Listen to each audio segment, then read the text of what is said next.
My name is Jessie Kleemann. I'm a Greenlandic artist, Galaluk Inuk. I was born in Upernavik in Greenland. It's a small town. It's a second northernmost town of the west coast of Greenland, Galaluk Nunad. I'm an artist, visual artist, but also I write poetry. I write different kind of things, so my art are kind of weaved into each other in different media, installations, performance art,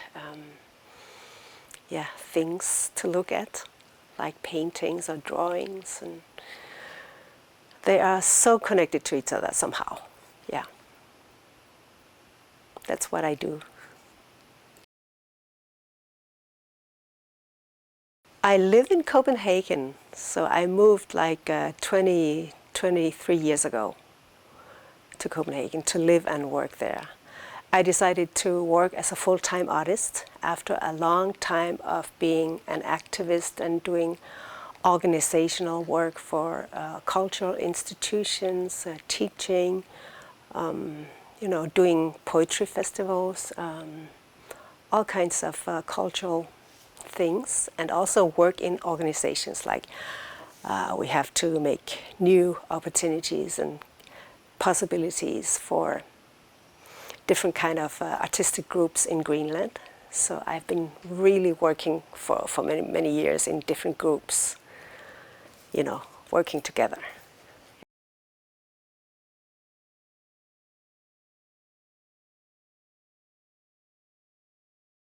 Yes, I do. I mean, I was kind of born and raised with it, so my whole life it seems now that I've been working with other artists. We do a lot of collaborative works. We do, sometimes we do writing workshops. We do poetry festivals or a lot of performance and art exhibitions. So they kind of cross media. And so I have to go back, of course. Yeah. And I'm so lucky I get invited. Yeah.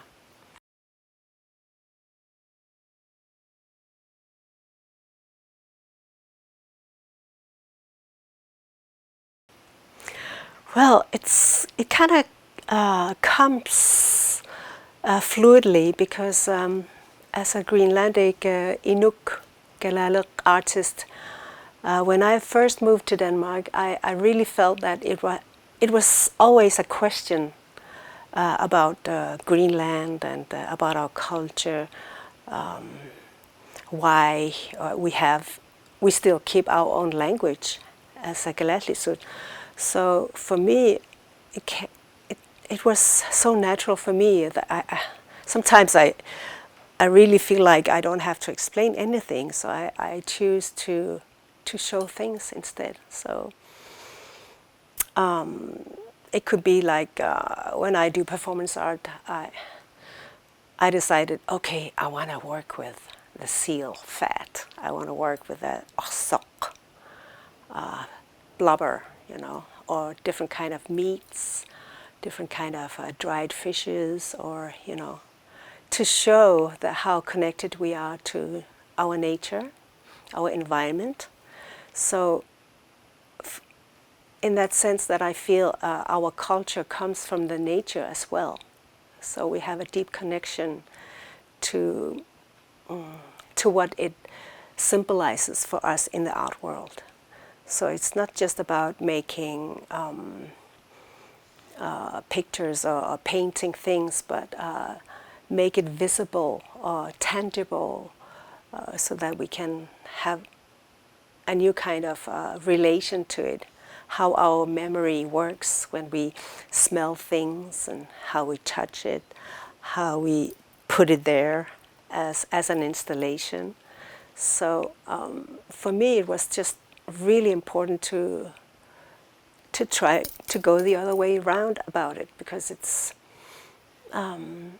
you always feel kind of different, or people are pushing you aside to look like, oh, you're not one of us, right?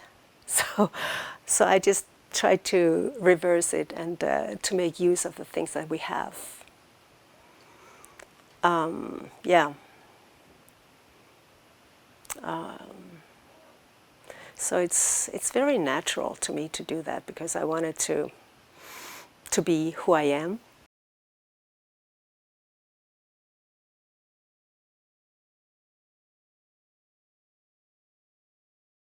Oh yes, I think because I grew up back in the 1960s and 70s in Greenland, it was a very political time, and we were quite brought up with a new kind of conscience about our heritage, our culture and language.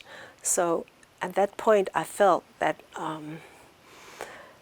as an adult, I really wanted to stay true to who I am in a sense that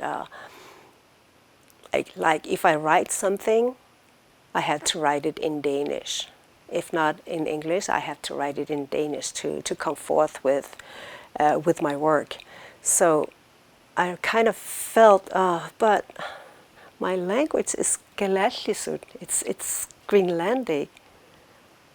I want to hear it. I want to read it. I want to have it seen or recognized alongside the other languages as well.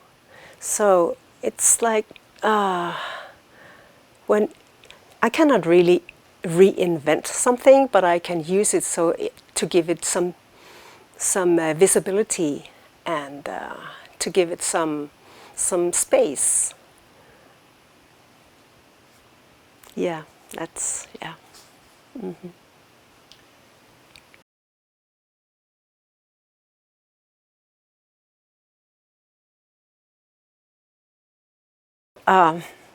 Because I've been doing all kinds of different media, I felt that okay, so if I cut it down to where I come from and how my language works, I could not really cut it back and put it aside and try to let it sound like Danish. So I decided, okay, I'm not cutting it back. I'm not hiding it.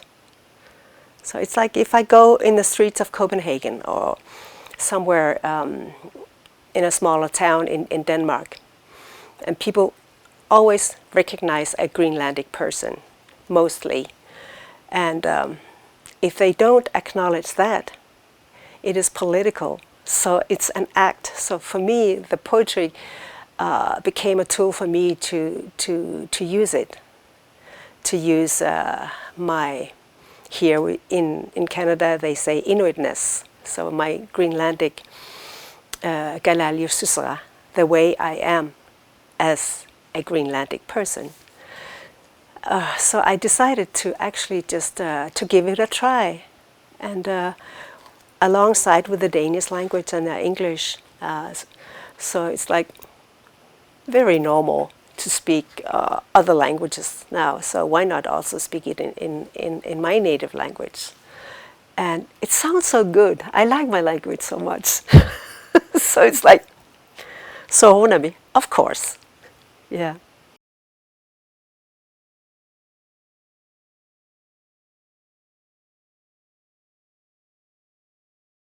I've been thinking that our Greenlandic language has been so influenced by the Danish language now. So how do you approach translation without even translating it? How can you write a Greenlandic passage of poetry that sounds Danish? Is it possible? Or can you even hear the Greenlandic when you read the Danish passages of the poetry? So it was kind of experimentation with how I feel about how the poetry can lift the other language instead of diminishing it. Yeah.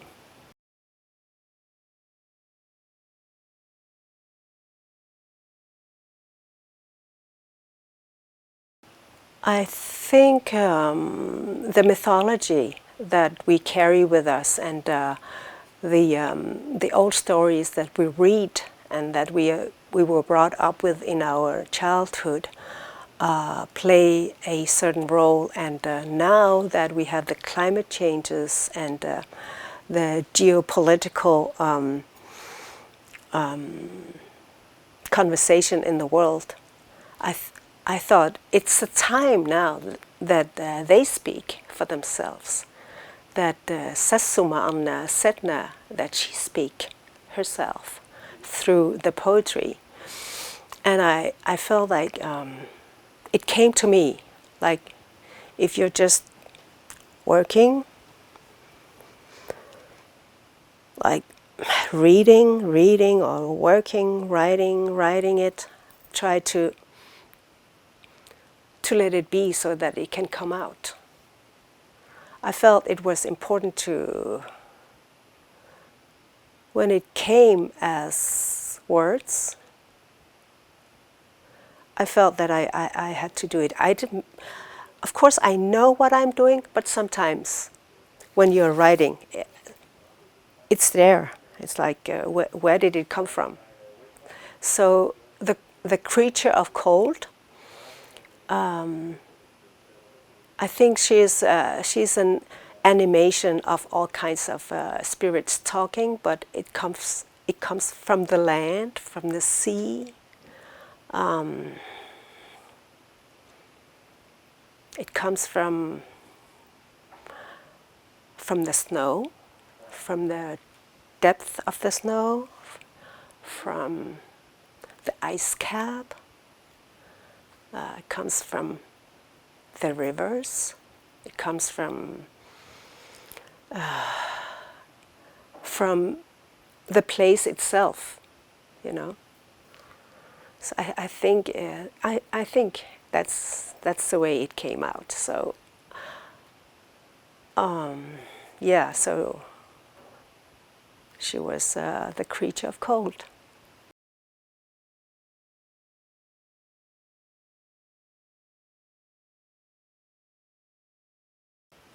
I cannot really say that I founded so many things myself, but it was in a collaborative effort, and it was back in the early 1980s when we came back from the Dugar Theater, and we came back from different kind of schools in Denmark and found ourselves back in Greenland, wanting to make and found the institutions that we were in lack of, and also the organizations like unions.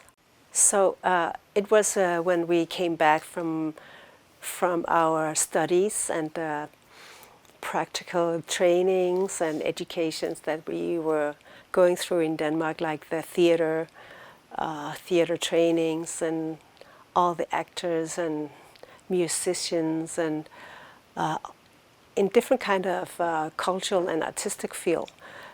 We needed to make organizations to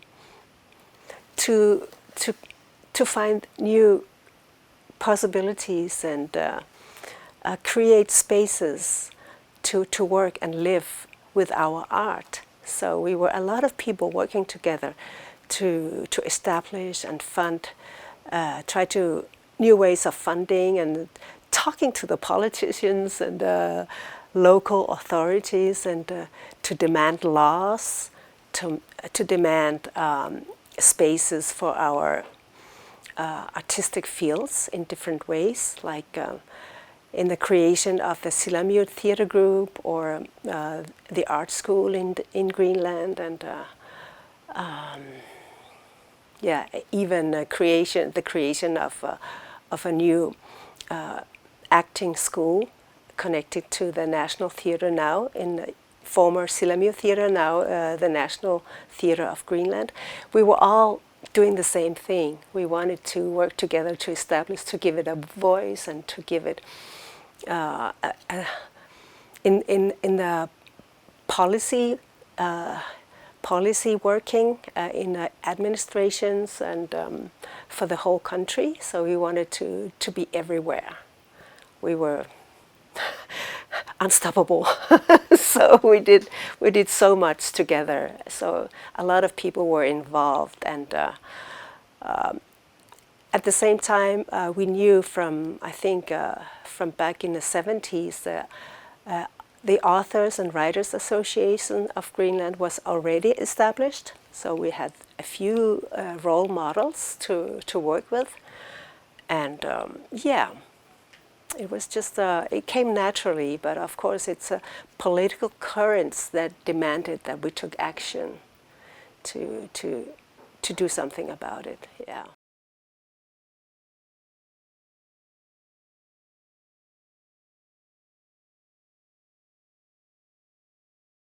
Back in the days, like in the 80s, when I did my first video art piece, or even my first poetry book was like so modern. They would look at it as if it was, what? Is it even Greenlandic art? Or is it, what kind of indigeneity does it have, if it even has? So it was all kinds of questions like that. How can you make poetry like that? You know, how can you? So some people were, I can at least say that they were provoked, and they would write some things like, you know, bad criticism, or, you know, demand that you better write better Greenlandic or something like that. Can ice really burn? Can you show your body like that and use it in your art form? So there were all kinds of questioning to the new kind of imagery making, and but for me, I was just curious to do it. If I have to be an artist, I have to go the way. I have to go and find it. So that's why we went to the art schools. That's why we went to the theater schools, and